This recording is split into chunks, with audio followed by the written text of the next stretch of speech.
He's at the right point. He stutter steps. He launches a three. He nailed it! It's over! The Cavaliers are NBA champions! Hello, Cavs Nation. It's Coach Nick here with another edition of the Cavs Nation's podcast. And don't forget, you can always find us over on iTunes and Stitcher and anywhere else you find podcasts. So get over there and subscribe and get the latest breakdown and information on all the Cavs news during the playoffs and beyond. And today I'm happy to bring on Jared Weiss, who is from CLNS Media, who is a CLNS Media locker room reporter, host of the Garden Report YouTube show, and senior writer at Celtics Blog. And I wanted to bring him in to get another perspective on what happened in Game 1 between the Celtics and the Cavaliers. So, Jared, thanks for joining us today. Let's talk Game 1. What was your first impression of what happened in that game? Disaster would be the first word that comes to mind. That was pretty much the epitome of the differences between these two teams, where Cleveland is both physically, speed, and athletically superior to Boston. And when Boston doesn't hit almost every single open shot that they get, they're going to lose by a lot to this team. There's so much to dissect in this, but it's almost really that simple. Yeah. Well, let's go at how the Cavaliers were attacking, because I think that people would be interested in hearing about that first, and we'll get your perspective from the defensive side. But it seemed like LeBron kind of hung back a little bit for the first several minutes, getting everyone involved, which is very normal for him. And then it was simply like, we're just going to force a switch and isolate and just attack you in mismatches. Is that safe to say that's pretty much what ended the game? Yeah, I mean, there was a point where the Celtics didn't want to switch, but they just had to switch at certain points. And he would literally see that he got the switch on the big, would literally back out to 30 feet away, square him up, and then just drive right through them. And, guys like Kelly Olynyk, they could do a really good job playing like interior rotation D against most guys, but LeBron doesn't care about verticality. Like that doesn't really work against him. He's going to go through or over it, and nothing that they did worked on him. It was pretty incredible. Well, it seems to me that like the whole season long, the Celtics have been struggling with rim protection. So a guy like Rudy Gobert, maybe, or Dwight at his power, at his height, yeah, that would probably stop LeBron from getting all the way to the hoop or make him stay outside. But yeah, I definitely felt like he had not a care in the world controlling the show. And what did you think about who they were sending out to guard LeBron across this game, or even just in the first half when the game pretty much ended? Yeah, Jay Crowder is not physically who he was last year, and it's been hard to figure out exactly why that is, if it's something permanent or if he just is still nagged by an ankle injury. But when so the Celtics often have to switch on screens because he isn't fighting over a screen quickly enough, and he isn't able on that first dribble move by LeBron to step over that screen. They don't, because I think they're still trying to figure out, do we want to ice and then send up our big really high to try to prevent LeBron from dribbling forward, or do we kind of want to sit back and play how we usually do? Stevens admitted that they might have to double team just because they can't stop him. They tried with Jaylen Brown, and Jaylen Brown actually did a very good job. He just makes a lot of mistakes. He has major issues handing off switches. There were a few plays where LeBron would get around him after he already went through the pick, and then he would try to hand off a switch to the big kind of down low. And once LeBron already gets by you, you can't switch at that point. Like, it's too late. You got to stick with him and try to just make him drive at a tricky angle. So I think maybe Boston just wasn't really ready for LeBron because they've been going up against guys like Bradley Beal and Jimmy Butler who have like some similarities, but they don't move at the same power and pace that he does. So I think they just kind of have to adjust the way that they've been playing defense to account for just how physically superior LeBron is. Right. And it's funny because they're running out lineups, the Cavaliers are, with LeBron playing the three, and they have Love and they have Tristan Thompson, and they keep trying to make that happen. I think because they realize that the bigs of the Celtics are going to be ineffective down there. It was frustrating to watch because, like, let's just pretend I was Brad Stevens. Like, I would not. It has to be Jay Crowder. He has to be the guy that guards LeBron. No one else can guard him on that team. And also, I don't understand why they would ever go over a ball screen for LeBron, and then that would be the switch. They should just go under it, and LeBron should take the three. Who knows if he's on fire or not? But that would certainly be what you'd want to see. So it was very concerning to me that they kept doing that and then ultimately gave up on Jay Crowder altogether. By the second half of the second quarter, you know, yeah, they were running out. I mean, they had Al Horford guarding him for several possessions, and that was a nightmare. Yeah, actually, I thought Horford would probably guard him in the early fourth quarter for some of this series, but it didn't go nearly as well as I thought it might have gone in this one, so who knows if they'll go back to it. I mean, I don't think they can completely abandon everything that they tried. They might want to start doubling high a little bit more on LeBron, where LeBron probably half of the time is going to end up finding an assist in the corner somewhere, but it's probably at a certain point worth taking that risk. But, you know, you made a good point about not going over screens on him. I think the one reason they would want to go over screens using a guy like Jay Crowder is that you can at least keep some pressure on him while he's going over the screen, and you want to try to force LeBron from not getting a straight angle attack. But every time they did that, eventually they would rescreen, because Thompson's so good at rescreening. They would just rescreen that, eventually force a switch, and then LeBron had that opening. And then the Celtics defense would collapse and they would stop him, but then he would immediately swing it out to the corner for an easy three-pointer. And that's really how Kevin Love got going in this one. Yeah, Kevin Love was awesome. I mean, you know, he ended up scoring 32 points, 9 for 16 shooting, 6 for 9 from 3. And, yeah, he didn't get going as much from 3 until I feel like the second half. But he was, you know, he was the guy. Like, as obviously, if you look at the numbers here, you know, let's see, Tristan Thompson. We'll save him for in a second, but you know, other than him, you know, they didn't get. You know, Cavaliers had a little trouble besides LeBron's like absolute monster game, and then Kevin Love, which it really feels like if they're going to get a monster game from Love and LeBron James, this series is over in 4. Wouldn't you say? Yeah, I mean, KYRIE he had a really good start to the game and then kind of disappeared for the rest of it. So, and let's see, Williams, Shumpert, and Korver combined for, I think, 2 for 17 from the field. Yeah. So, I mean, those guys are going to, the water, as Stevens has been saying all playoffs long, the water is going to find its level for the rest of those guys as well. Right. And we're going to see slaughters like this if they can't keep Kevin Love covered. Well, because I'm not surprised, you know, obviously with the Cavs or the Celtics, they have really good perimeter defenders. You know, guys like Jaylen Brown and guys like Avery Bradley and Marcus Smart, they can get into guys in the perimeter and really make it hard for them, right? It just feels like it's the guys at the front court. It simply can't, you know, is not doing a good enough job. And the Cavaliers are simply just exploiting Amir Johnson. It looks like the Cavs can do whatever they want against him. And I was kind of surprised. I mean, it looked like Brad Stevens was going away from him in the starting lineup recently and kind of switched back, you know. And I think that obviously the Cavaliers will welcome him playing as much as possible. Yeah, so, I mean, Amir isn't going to play more than 8 minutes a game, really. They played him 5 minutes in this one, which was just those first 5 minutes. He never came back in.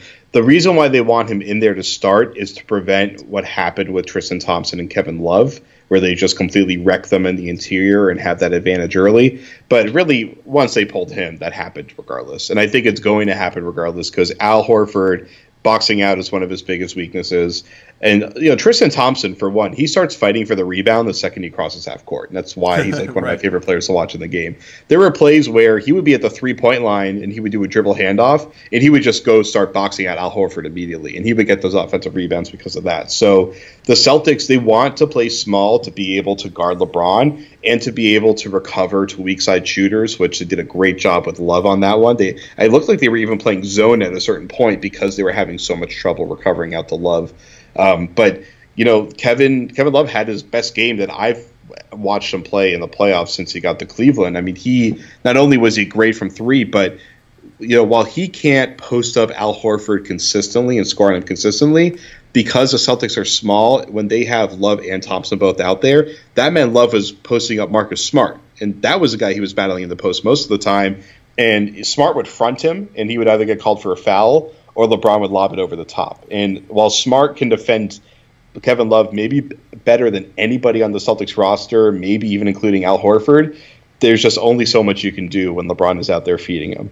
Right, and you got to tell Marcus Smart, maybe whisper him in the locker room, that the whole trying to take a dive in the post guarding Kevin Love is probably not going to work. It was pretty obvious in that one where Kevin Love just laid it up because he flopped. And yeah, you're right. And I think that's the key. And I think that's what Tyronn Lewis figured out early is that when you have, and to me, it's partly that Kevin Love and Tristan Thompson are out there together, but it also means that you got to have LeBron James playing the 3 as much as possible. Even though we know that he's like, I would probably feel like at the 4 is when he unlocks a lot of stuff, but it seems clear against the Celtics. That's what's going to hurt them the most is that when he gets to play 3, because now you got to have a problem with on the other side with the Celtics having small guys guarding bigs, and if they force any switches, and listen, I think the Cavs are the best team at like just sort of just slicing and dicing you up and saying, okay, we are simply going to run one simple action, we're going to get a switch. And we're going to methodically attack you. They're not in a hurry. You wouldn't say the Cavaliers are going at a hyperspeed pace here, right? Would you? Even their transition was like calm and collected. It was just really waiting for them to have a 5-on-4 in transition, and then they would just cut them to pieces. But that's what I love about watching Cleveland is they're not trying to zoom the ball around like Golden State is for the most part because their passing is so crisp. I mean, I wish that SportView would track the speed of the ball on passes because I would bet that the Cavs were twice as fast just with the ball moving in the air than against the Celtics. They don't move with their feet nearly as much as like the teams like the Warriors or the Celtics do. For them, it's they get to switch for LeBron, and then the defense does the work of the passing for him. They collapse, and then that makes it easier for them to swing it around. Absolutely, and LeBron James also is unique in the sense that he can force the defense to collapse without penetration. Just simply by him getting somewhere near the basket, if he's backing them down or if he makes a catch like in the mid-range area or whatever, and then he fires those skip passes on a line, like, on the numbers. I can't think of anybody else in recent times that can do that anywhere near that. And then they force rotations, and all of a sudden they're scrambling, and they're going to get that open shot. It's really remarkable that they don't need to have. I mean, they have KYRIE to do that, but although he's not great at then facilitating. He wants to score that ball a lot of the time, but it's really just amazing that they don't need to have a dribble drive collapse to get that ball moving and opening and attacking the defense. Yeah, LeBron can be like almost like Bill Walton working out of the paint. I mean, he wants to get in. Like he said after the game, he was asked about I think it was 8 defenders that saw him throughout the night. Right. Like what was he picking out? And he was saying, I literally don't know or care or notice who was in front of me, which is not true because when he saw Kelly Olynyk, he decided he was going to wait a piece on that one. Yeah. But for him, he was saying, I am looking past the defender to see how can I get in there and make a play. I'm not looking to score even. For me, it's I want to get in there and then see how many guys can I open up. And then if I have to score, then I have to score. That's fine. But for him, it's like this is like Thanksgiving for him. He's just sitting back and just stuffing himself, waiting for the Warriors. I mean, I think the Celtics will put up a fight probably in Game 2 and then maybe with their backs against the wall in Game 5 if it even gets that far. But the Celtics, I don't think, have the physicality to go up against them, and it's really just they got to keep up the pace on offense. Yeah. To me, it seems like what's going to bother LeBron the most is a physical nature, which is why Jay Crowder needs to be that guy who can do it. And if he's not doing it, and they gave up on him, I think, too early as well. I feel like, at least for the first half, you got to have him be the primary defender. And they went away from that, it seemed like, early, I guess. And then Crowder had a couple fouls, but by the end of the third quarter or the second quarter, he still only had 2. There was at least several possessions where the Cavaliers scored that made me scratch my head and say, why isn't Crowder at least on him? I agree. I think it was about halfway through the second quarter, they kind of just completely stopped with Crowder. And I think Crowder was in foul trouble and had to hit the bench, if I'm not mistaken, which would explain part of that. Yeah. He did play 35 minutes, though. Because Bradley, they had him locked on to KYRIE, and they were subbing. They were matching the sub pattern so that he would always be on the floor with KYRIE. Because KYRIE only played 34 in this one, so it's it's not like they can rotate in Bradley onto this assignment like they do for a lot of other great wing scorers that they go against. Yeah. So there's more pressure on Crowder to handle this one than there really has been in the other series that they played so far, and Crowder. He tries to get up on LeBron and pressure, put a hand on him at 35 feet, but then he backs up to reset once he knows that the pick is going to come. They want the picks to be lower against LeBron so that their help can come over earlier and LeBron doesn't have as much momentum. But I'm starting to wonder if it might be better for it to be higher, just so that they have more time to find where the shooters are. Because when LeBron gets inside the three-point line with the ball, they're scrambling so fast that they completely lose track of where the weak side shooters are, and then they start closing out to the wrong guys. And like there was one where I think the last three that Kevin Love hit in the third quarter, Marcus Smart closed out to him and then left Kevin Love with the ball to go follow Kyle Korver. And then Kevin Love just took the shot. It was just like when Jaylen Brown, he tried to head up Tristan Thompson on a drive in the second quarter, and then he saw J.R. Smith was his man weak side in the corner. He ran out of the middle of the paint to go to J.R. Smith and let Tristan Thompson walk to the hoop with a layup. So I think they want to force ball actions as far out as possible so that they just have an extra second or two to try to find their matchups. Yes, I agree totally on that one. And Marcus Smart isn't always smart on those. It's frustratingly so. Now, I think what also killed the Celtics is Kevin Love at the 5. They were running, then Horford would have to guard him. And it just seems clear to me Horford is not comfortable having to chase a guy out who go to the perimeter so often as he does. And he's not mobile like that either, even though Kevin Love is no spring chicken fast guy. But like that lineup with Kevin Love at the 5, it feels like the Cavaliers are looking toward more and more. It feels like they might be able to get away with that, even if they had to go against the Warriors with it. So, I mean, I think Horford's great on the perimeter, but it's that this is different than what he usually does because it's usually on ball actions. But Love isn't running any pick and roll. I mean, he might do some of the cross screening, but I think for Horford, his frustration, I think, in that game was that he wasn't defending the pick and roll nearly as much as he would want to. Yeah. And because, really, if it's a LeBron pick and roll with Love and it's between Crowder and Horford, those guys can do the switch just fine. But Horford is kind of trying to straddle the weak side free throw line area between being responsible on Kevin Love versus trying to crash the lane for any ball drives. So he's in this really tough predicament. I think that's one of the best things that Ty Lue is doing from a game plan perspective in this first game is he's trying to take Horford away from the ball and try to take him out of the play pretty much as possible on defense, because that was the one area where the Celtics, whose defense I think was almost overrated by a lot of people in the first couple of rounds, but one thing that they really succeeded with was that Horford was around the ball 90% of the time in the games that they won, and I didn't see him around the ball nearly as much in this game. Yeah, a great point. And that Lue is doing a really nice job here.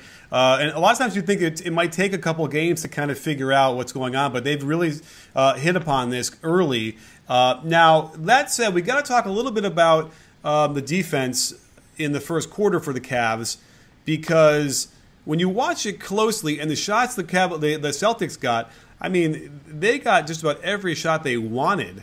And I know that maybe some Cavaliers fans will argue, oh, well, they wanted to do that, but some of the things were mistakes. They didn't rotate properly, and guys like Avery Bradley would get a wide open corner 3. And I know, listen, Bradley I think has proved enough, even though he kind of had some sphincteritis last night. He's proved that you don't really want to leave him open on purpose, right? That's going to be a mistake from 3. So what do we make of that? Because is that something? Because it seems to me in Game 1 in the Garden, the first time they've been in the conference finals in whatever years, a good start was probably really important. And had that happened, had they hit some of these shots and they were very makeable, that might have changed the game. Do you think is that an accurate assessment? That is the story of the Celtics under Brad Stevens. I mean, last year, most of my analysis was, hey, the Celtics probably could have won one of these series if they just hit maybe half of their open shots. So that's always been the biggest issue for them. They are a team of guys that can shoot threes, but are mostly really streaky shooters. Bradley is the closest guy they have to a sharpshooter, and he actually has had a really good shooting season. But, the point you made was really good.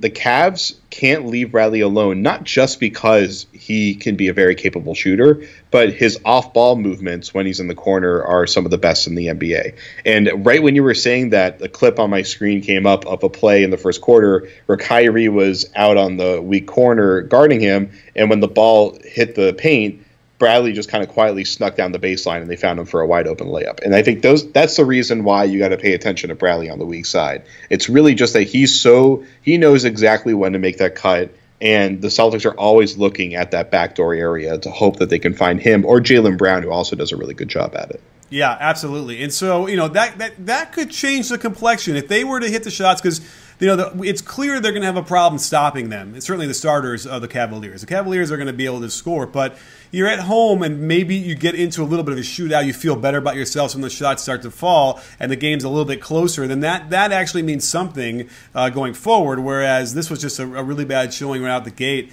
Isaiah Thomas, 17 points. 7 for 19 from the field. Didn't shoot very well. He had 10 assists, though, which is kind of remarkable. And I think that kind of speaks to what we were talking about. He was finding holes and seams, and there was not great rotations. But what do you make of the defensive effort by the Cavs on Isaiah? So even before I get into that, and that was a big focal point for me last night, but before that, the Celtics shot 12 for 38 from deep. The one thing I've been saying before this series is they need to go 19 for 40 from three if they're going to win any of these games. At least that. I mean, they have to have historically great three-point shooting, and they have to take a ton of attempts. And every time that they miss those shots, those turn into transition buckets for Cleveland. I haven't done the actual numbers on how many of those converted into points for Cleveland, but that was something that pretty much everybody at the podium was mentioning last night, and that's the biggest issue for the Celtics. They can't have three-point defensive rebounds because those are long rebounds with Love and LeBron out there. Those are fast breaks almost immediately. Great point. Yeah, and then going to Isaiah, so in the first quarter, when Boston was kind of in it, was when they were just doing traditional ice defense on Isaiah, and they were allowing him to get in there. And even though he was missing a lot of his shots, he was able to do some playmaking. But then, and this is something I asked Ty Lue about if he was going to do before the game, in which he told me, I'm just happy to be here. I'm not going to tell you what I'm about to do. But he went to the blitz in the second quarter, and they were corralling Isaiah at the top of the key. And not only it was so effective that the Celtics just completely abandoned the 1-5 high pick and roll at that point. They were just mortified by the idea that they were going to get suffocated in there. And Thomas kept going up in the air in these tight little pockets, and then he would realize that Tristan Thompson's a lot taller than he thought, or LeBron is right there, and he would try to pass out of it, and there would be a turnover and a fast break going the other way. They completely abandoned the pick and roll for the rest of the second quarter as Cleveland just stormed away from them. So that was the big place where Cleveland really won it. And then after the game, I asked Lou about it again, and he was actually kind enough to answer the question on national TV. So thank you very much. But he said that was the main objective for the defense, was be really physical with Isaiah at the top and force him out of the game plan. And it worked. That was the one thing I think Cleveland accomplished more than anything in this game. I agree. It was really fascinating stuff because, they're obviously going to need to have a Titanic game from him. Titanic is not a good image for them. But, because it was funny because in that first quarter when you were watching them cut and move and they were doing their, the Cavaliers were allowing them to run their offense. For as many cuts as they hit for dunks and layups and easy shots, they missed cuts that were wide open too.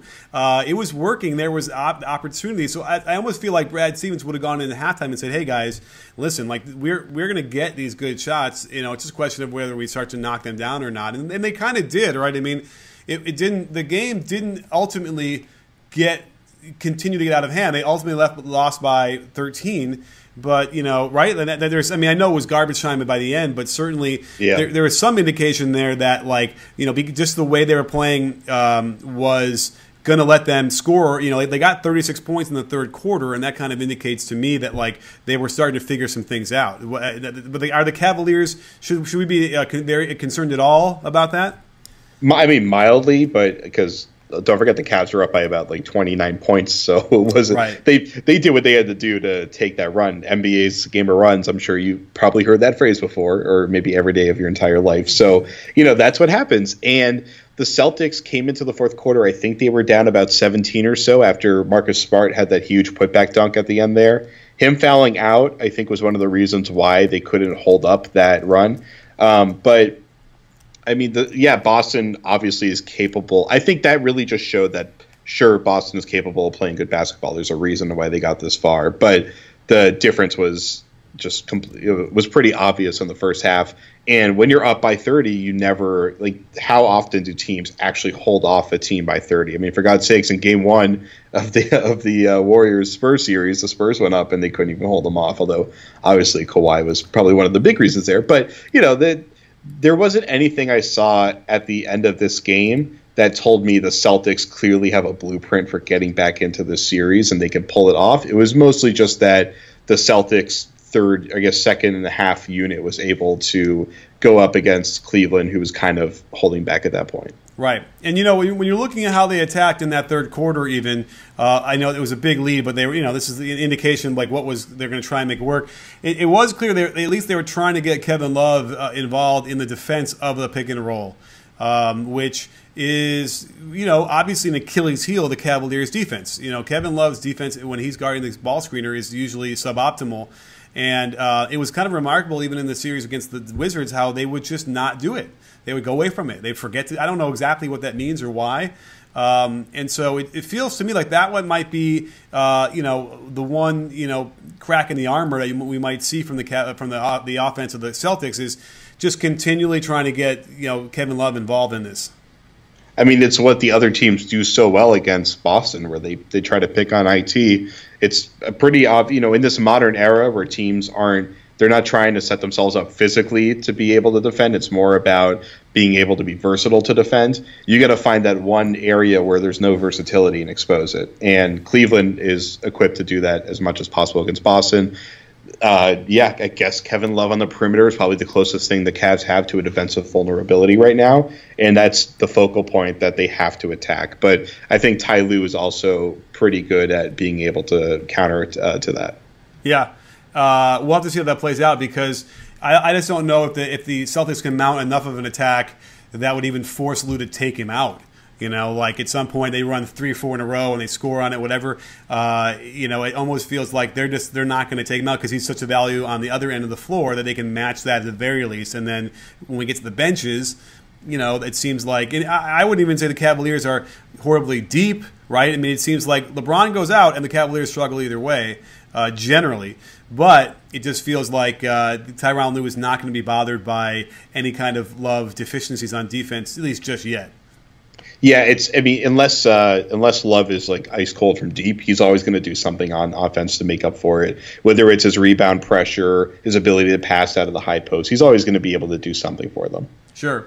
Well, I'm going to see you in Cleveland for games 3 and 4 while we'll do a lot of coverage of this stuff. So what do you think is going to happen in game 2, and what's your prediction for the series? I predicted 6, Cavs in 6 before the series. Obviously, I'm a little less confident in that pick right now.